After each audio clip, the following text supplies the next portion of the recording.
On this episode, we're gonna dress up some weepy bolts and check ignition timing. So Ducati doesn't make this easy. The first thing we have to do is take this side cover off.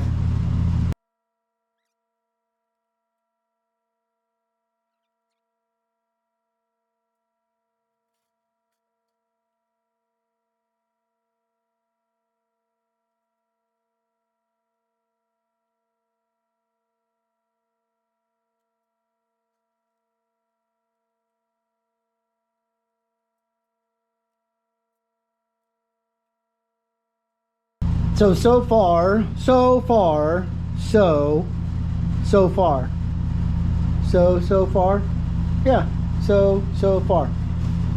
there's this dude on the Ducati page that apparently doesn't like the word so. All he ever puts is so with a question mark. It's kind of an ass. So far, 152 miles after disassembly and reassembly. I'm not going to say we rebuilt it, but we kind of rebuilt it. We put in new pistons, new rings, different heads with valve lapping and port work and all that other kind of stuff. We took the bottom end apart, split the cases, replaced the oil galley plug that was coming loose and shredding inside the motor. Put on the BST wheels, had to fit the front wheel to this set of forks. The back wheel is a bolt-on application. So it's around 11-to-1 compression, probably a little bit less, but I'm not going to measure. It's just what the kit said. So the timing is a little bit too advanced. I'm getting some pinging in the upper RPMs, so you can cure that with some real octane booster, race gas, aviation gas at your local airport. Get your mix.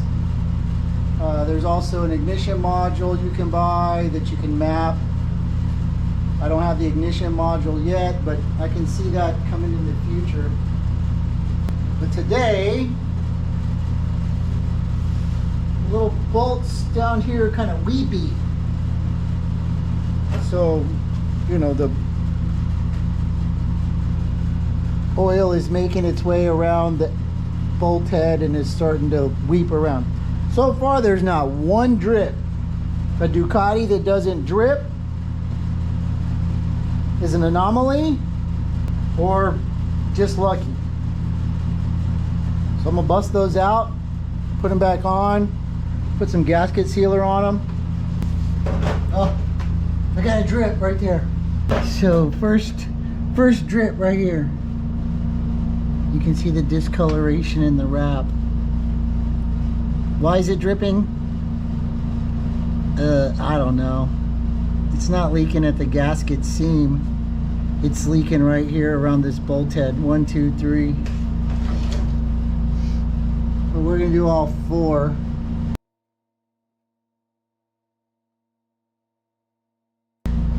So we should get a little oil out of this, but not a lot.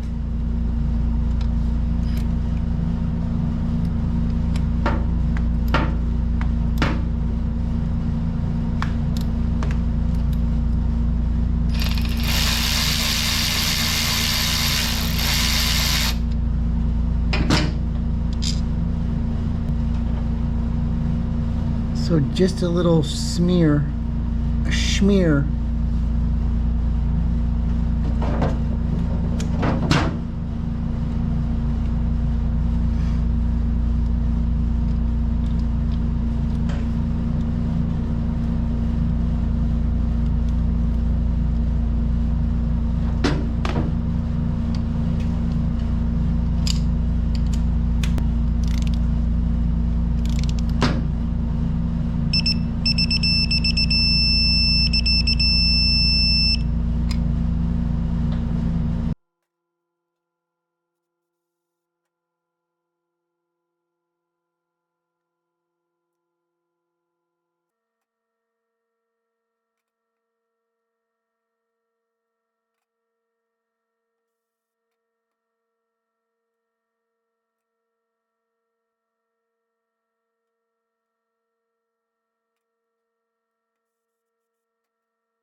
put my timing light?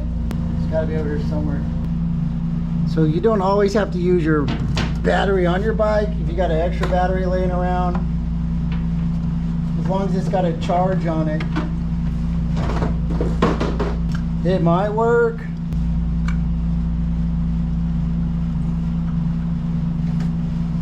$10 volts, I think it'll work.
So I know it's hard to see. The strobing light is hard to see on there. So I'm shooting it at 0 and it's a little bit past the mark. If I drop it down 2 degrees, it appears to be centered. And if I drop it down to the TDC mark, I'm like +8.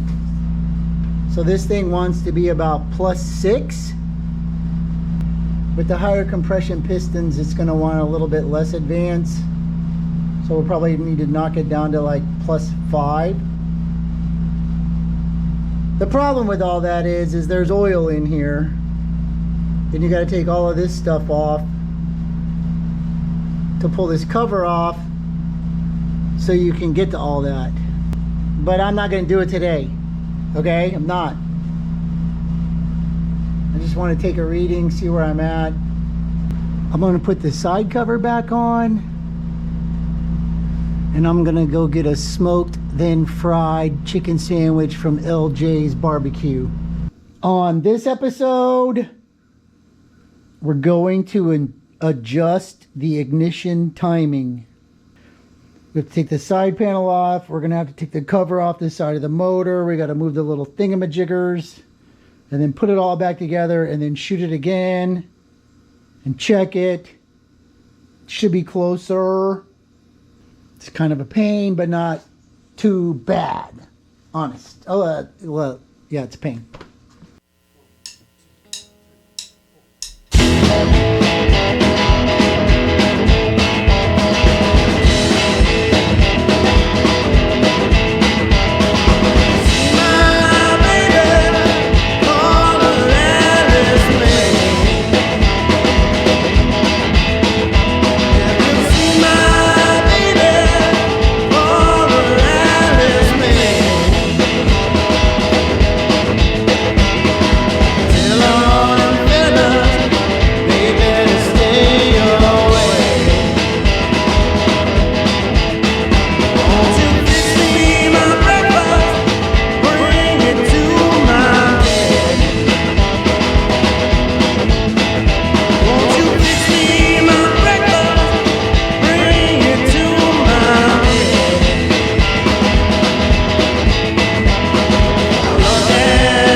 So these are our pickups for our coils, and then it's adjusted here.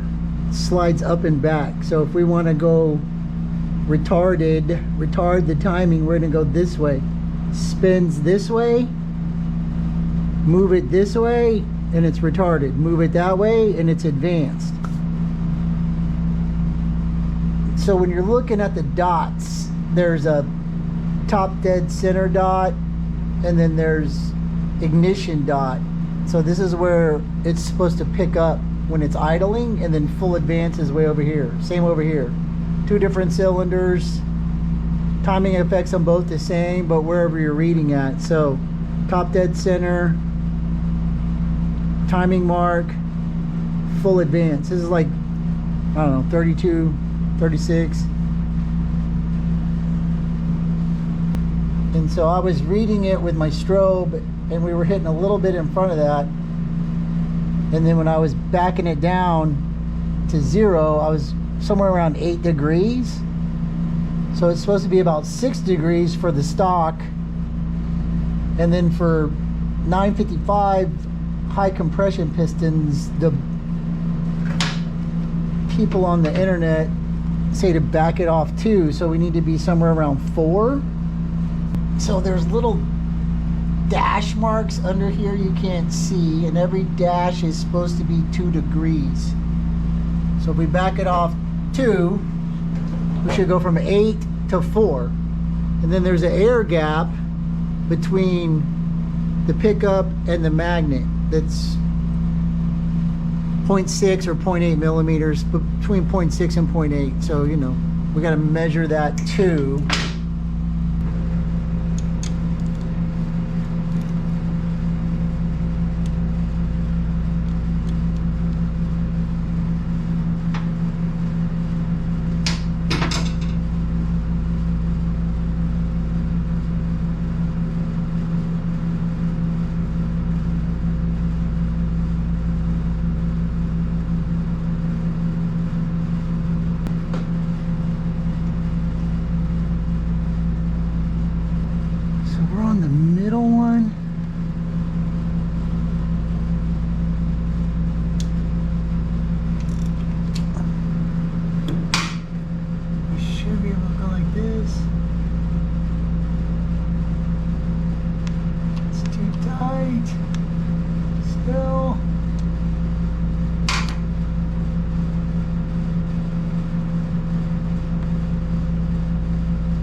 See.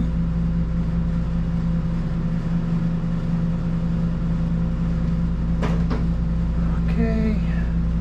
Then air gap it. So here's where your air gap is. See if this magnet goes in between here.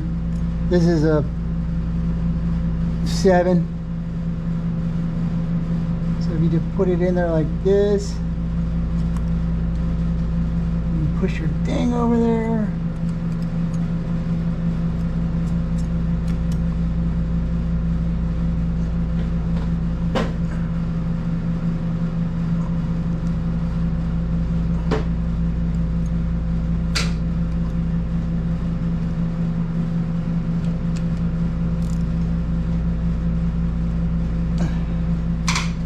Double check.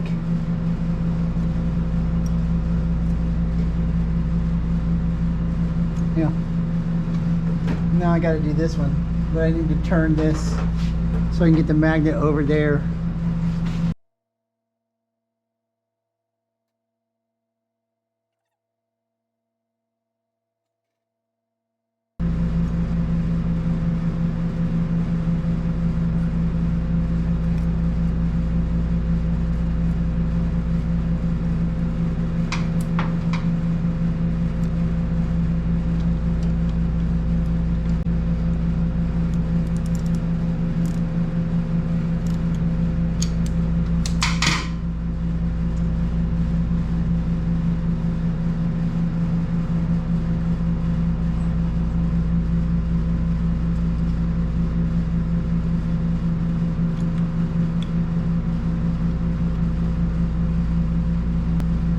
These are little bitty 6mm bolts. Well, 6mm studs.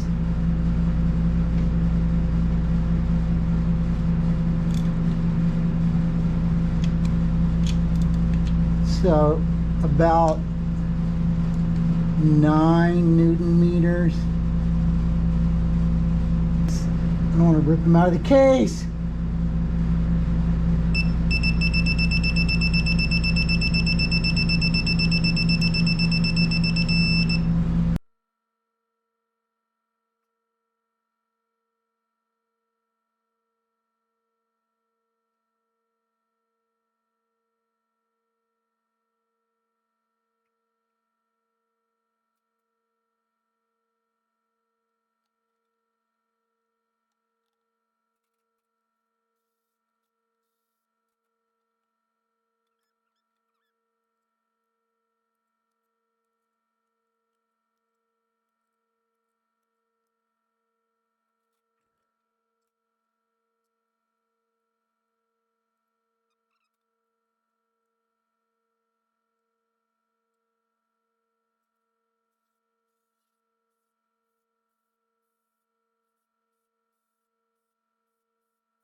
Oh, there's a fucking piece of gasket missing.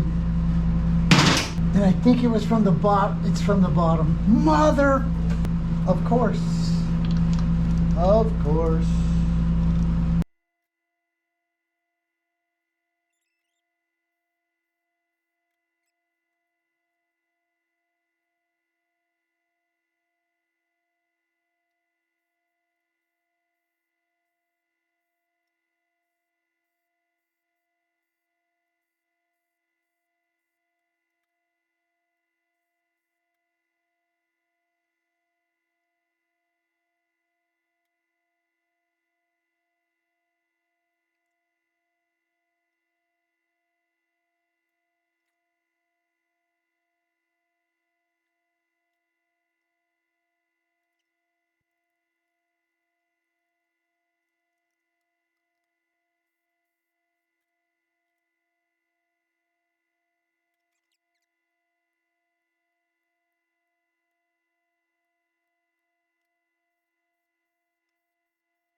Okay, fill it with oil. I should be able to start it. We can shoot it and see what it looks like. Ride ready.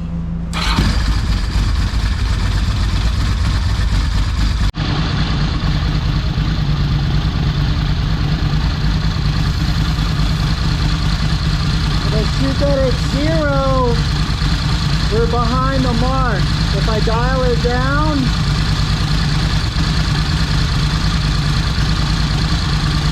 we're between 4 and 5 degrees.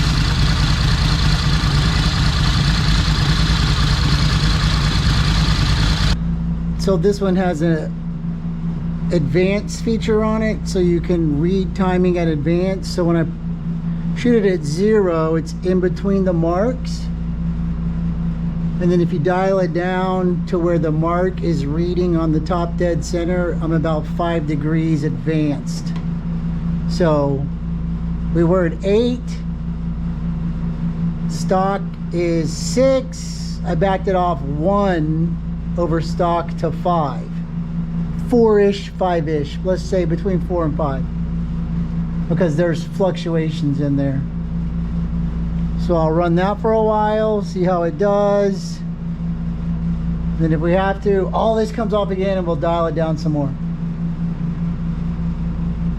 But for now, that's it. I'll put the rest of this on later, off camera. Take it for a spin. Thanks for watching. Y'all have a good day.